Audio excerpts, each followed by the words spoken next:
Attention ગુજરાતીઓ, ચાલો આજે આપણે તમારી ઇંગ્લિશની ટેસ્ટ લઈએ. આ 5 રૂઢિપ્રયોગ અહીંયા મેં લખ્યા છે. આનું તમને ઇંગ્લિશનું ટ્રાન્સલેશન આવડે છે? જો આવડતું હોય તો કોમેન્ટમાં લખીને કહો હા આવડે છે, અને જો ન આવડતું હોય તો વિડીયો આખો જોવો. પણ પહેલા એક શરત છે, પેન ને પેપર લઈને આવજો, કારણ કે તમને ઘણું બધું શીખવા મળશે, સમજવા મળશે, અને પેન પેપર સાથે હશે ને, નોટ ડાઉન કરેલું હશે ને, તો તમે પછી વાંચી શકશો અને એનો શબ્દ પ્રયોગ ડેઈલી યુઝમાં કરી શકશો. ચાલો સ્ટાર્ટ કરીએ. દાળમાં કંઈક કાળું લાગે છે. દાળમાં કંઈક કાળું લાગવું એટલે શું? There is something black in lentils. ખોટું પડે, આવું ન કરે ટ્રાન્સલેશન, ખોટું પડી જાય. જો વર્ડ ટુ વર્ડ ટ્રાન્સલેશન કરીએ તો એનો મિનિંગ આખો અલગ થઈ જાય. જેમ કે આપણે આ દાળની વાત કરીએ તો ગુજરાતીમાં રિયલમાં કઈ આપણે દાળ એટલે ઓલા વાટકામાં કાઢેલી દાળ હોય એની વાત નથી કરતા. આ કોઈ પરિસ્થિતિ આપણને કંઈક શંકાસ્પદ લાગે, કોઈક વાતમાં કંઈક ડાઉટ જાય તો આપણે બોલીએ ને આવું, એટલે એના માટે વર્ડ્સ અલગ આપણે યુઝ કરીએ છીએ કે દાળમાં કંઈક કાળું લાગે છે, બરાબર. એવી જ રીતથી ઇંગ્લિશમાં પણ અલગ વર્ડ્સ યુઝ કરવાના હોય, અલગ ઇડિયમ્સ છે એ યુઝ કરવાના હોય. તો આના માટેનો ઇડિયમ છે સમથિંગ ઇઝ ફિશી. સમથિંગ ઇઝ ફિશી એટલે કે કાંઈક ગડબડ છે, વાતમાં કાંઈક કાળું લાગે છે. હવે આનું આપણે એક એક્ઝામ્પલ જોઈ લઈએ એટલે વધારે સમજાઈ જાય તમને. એક વાત કરું મારી એક ફ્રેન્ડની. મારી એક ફ્રેન્ડ છે ને, મને કાલે આવીને 50,000 રૂપિયા આપી ગઈ. કાંઈ કારણ નહોતું, કાંઈ વાત નહોતી, એમને 50,000 આપી ગઈ, કાલે રાખ. એટલે મને લાગ્યું કે દાળમાં કાંઈક કાળું લાગે છે. આ કાં મને પૈસા દેવા આવી? કાલ સુધી તો હજી પાણીપુરી મારા પૈસાની લઈને ખાતી હતી, અને આજે મને 50,000 દેવા આવી? લાગે ને એવું? તો એનું ઇંગ્લિશ ટ્રાન્સલેશન શું કરાય? My friend suddenly offered me 50,000 rupees without any reason. Something is fishy. સમજાઈ ગયું? આવી ગયું? Something is fishy. ચાલો, હવે જો તમે આનો ઉપયોગ આવી રીતે આજ પહેલા કરેલો હોય તો એક વખત મને વિડીયોને લાઈક કરીને બતાવી દેજો કે હા તમે પણ આવી રીતે કરેલું છે, અને ના કરેલું હોય તો પણ સમજાવજો, એટલે મને ખબર પડે. કોમેન્ટમાં લખીને કહેજો તમે આવું કરો છો કે નહીં. ચાલો નેક્સ્ટ ઉપર મૂવ થાય. આંખમાં ધૂળ નાખવી. આંખમાં ધૂળ નાખવી એટલે શું? આ કઈ પરિસ્થિતિમાં યુઝ થાય કે છેતરપિંડી કરવી. એમ કોઈક માણસ સાથે કોઈ પણ વસ્તુનું છેતરપિંડી થાય તો એને આંખમાં ધૂળ નાખી કહેવાય. રિયલમાં ઓલી ધૂળ આમ લઈને આમ કોઈની આંખમાં નથી નાખવાની, બરાબર. એટલે એના માટેનો એક ઇડિયમ છે pull the wool over someone's eyes. એટલે કે કોકની આંખમાં ધૂળ નાખવી. એનું એક ટ્રાન્સલેશન એક એક્ઝામ્પલ જોઈ લઈએ.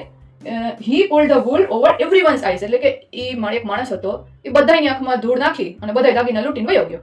એટલે એને શું કર્યું? He pulled the wool over everyone's eyes. સમજાઈ ગયું કેવી રીતે યુઝ કરવાનું છે? હવે એક બીજું કહું, જોજો ધ્યાન રાખજો, તમે આ ફરવા જાઓ છો ને, જોજો કોઈ તમારી આંખમાં ધૂળ ન નાખી જાય. એને ઇંગ્લિશમાં કહેવાય don't let anyone pull the wool over your eyes. છે ને સાવ સિમ્પલ. નોટબુકમાં લખતા પણ જાજો, સાથે સાથે આ મિનિંગ લખજો અને એનું ઇંગ્લિશ ઇડિયમ પણ લખજો. ચાલો હવે વાત કરીએ ચણાના ઝાડ પર ચડાવવું. આ તો આપણે બધા બોલતા જોઈએ, ચણાના ઝાડ ઉપર ચડાવવા, મને એવું કહીએ ને આપણે. ચણાના ઝાડ ઉપર ચડાવવું એટલે શું? કે ખોટા વખાણ કરવા, ખાલી ખોટા એમનું વખાણ કરવા, કાંઈક કામ બીજું હોય અને વખાણ બીજા કરવાના હોય, એવી રીતે. એને કહેવાય બટર સમવન અપ અથવા બટરિંગ અપ. બેમાંથી કાંઈ પણ બોલી શકાય. એક એક્ઝામ્પલ જોઈ લે.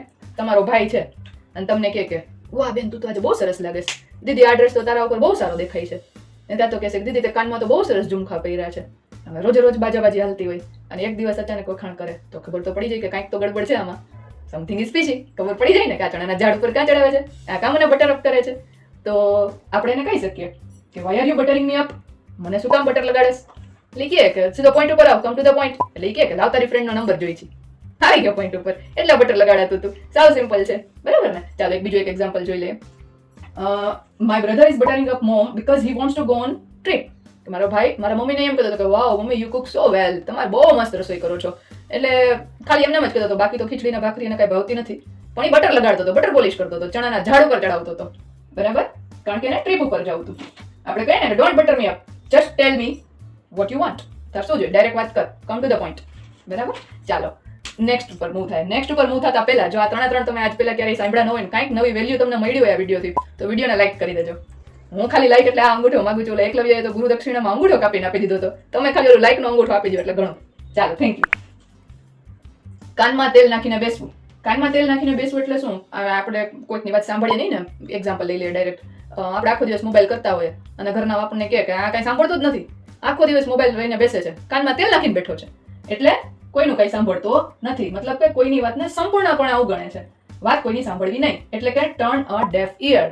આપણો કાન છે ને એને બેરો કરી નાખવાનો, એમ. Turn a deaf ear. He turned a deaf ear to his parents advice.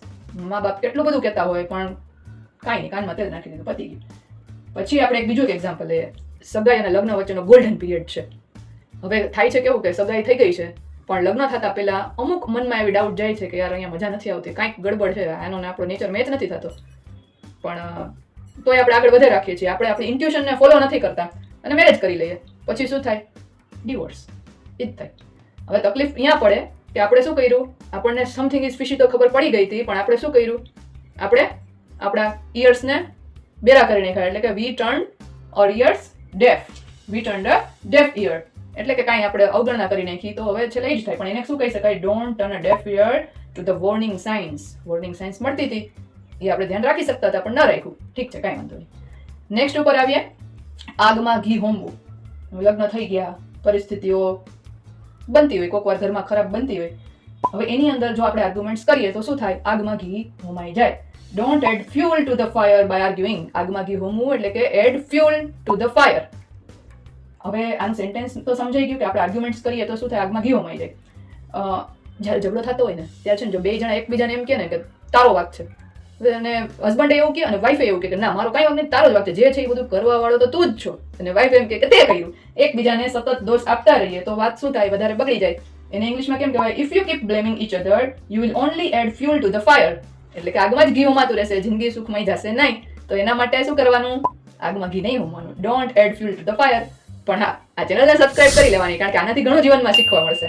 ગુજ્જુની પાઠશાળાને subscribe કરી લો અને તમારા કોઈ પણ ફ્રેન્ડ સાથે આ વિડીયો શેર કરી દો, એટલે તમને એક સ્પીકિંગ પાર્ટનર મળશે. આપણે પોતે પણ શીખીએ અને નવું બીજાને પણ શીખડાવીએ. અને જો આ વિડીયોમાંથી તમને આ બધું તમે નોટબુકમાં લખી લીધું હોય, નોટ ડાઉન કરી લીધું હોય, તો મને કોમેન્ટ લખીને કહી દો કે yes I have noted down, અને એક રેડ હાર્ટ મોકલી દેજો. Thank you.